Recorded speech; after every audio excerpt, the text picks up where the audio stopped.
Hey guys, it's Sarah here. In this video, I'm going to be going over why nurses are leaving bedside.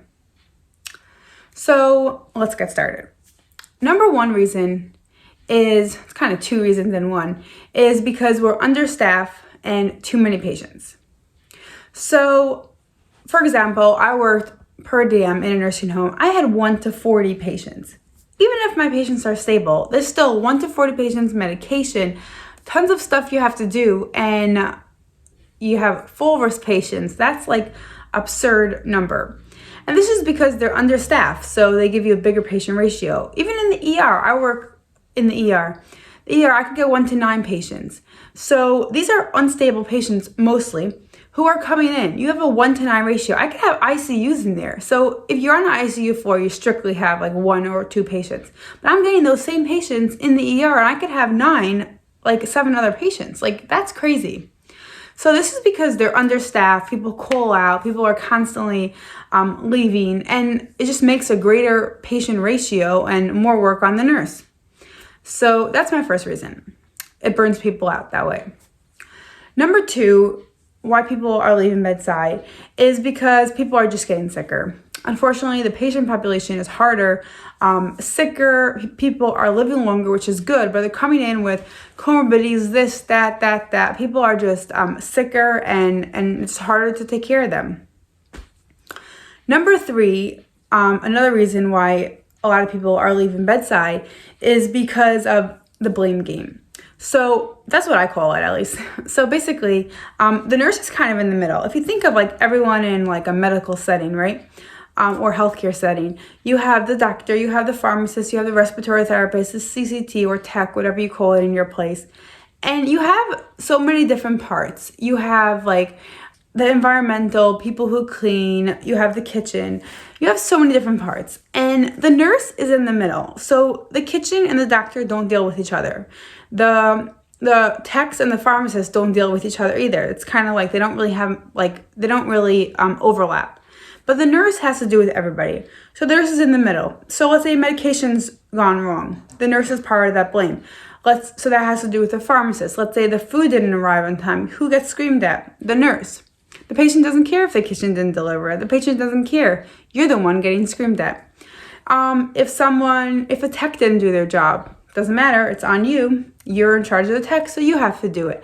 And if a doctor screams at you. So the nurse is kind of like in the middle, and everything's blamed on you. So I feel like that burns people out a lot.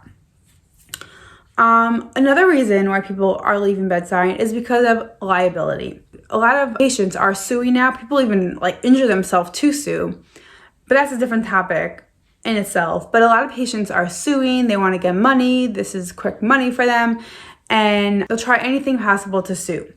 So they'll name the nurse part of that, and they don't care if because you're understaffed and you couldn't do X, Y, and Z, that's why you did it. They don't care. It's your fault. You shouldn't have done that, and you're part of it. And like for me personally, right, I never got sued so far, thank goodness, but also you only get sued like years later. So like I work in the emergency room. I could see many patients a day, like so many. So if someone would sue me, I wouldn't remember 2 years later who that person was, not even seeing a picture, and remember what I did, let alone. And you don't have much time to document. So it just gets like very like, it's a lot of liability on you, and not much covering, like no one's helping you to be able to cover yourself. That's another reason why.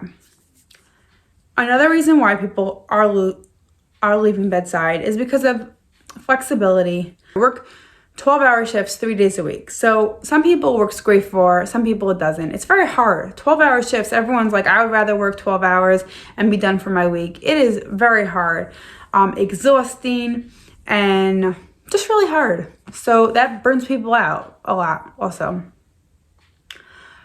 Another reason is because the patients.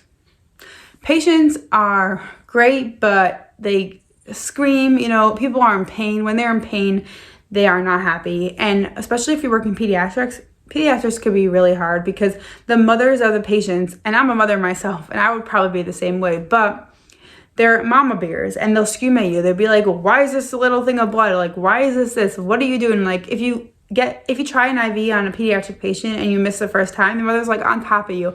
And there's no way to learn without trying. So it's just kind of like very hard. The patients are hard. They're screaming at you, where's my tray? And then the doctor's screaming at you on the other end, where's this? And then you still have to chart, and a different patient screaming at you to try to get you to come to them, and someone else is a full risk trying to get out of bed because you didn't come fast enough to them because you're dealing with X, Y, and Z patients back there.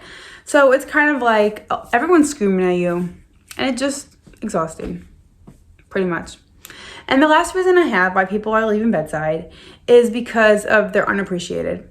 I know everyone's saying like now because of COVID, like heroes work here and everything else like that. But you know, it's one thing to call people heroes, but another thing to like show it. So you're calling us heroes, but no one gave us a raise in money. No one, they're not doing anything to show it. It's very easy to call someone a hero. I could say, yay, you know, you're a hero, but like that's not showing appreciation to you. You didn't give me a raise. You didn't like give me more vacation. You didn't do anything to, you know what I'm saying? Like, I don't need thanks, more like. And also they're unappreciated because a lot of stuff in hospital and bedside is all like administration. So administration decides this and that and that and that.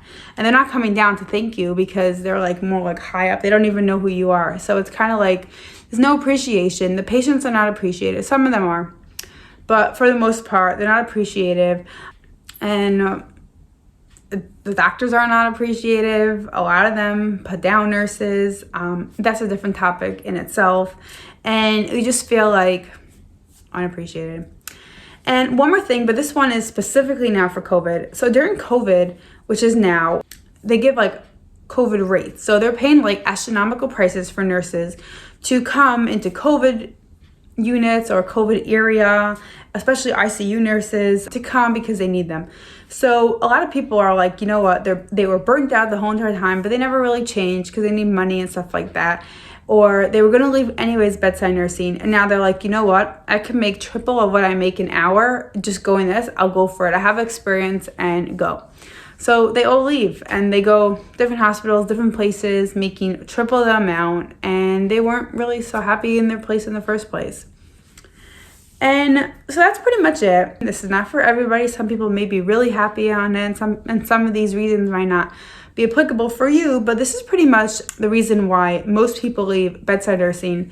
There are some great things about that. If you want, I could say that in a different video, but this is kind of like the bad side of bedside nursing, I guess you would say.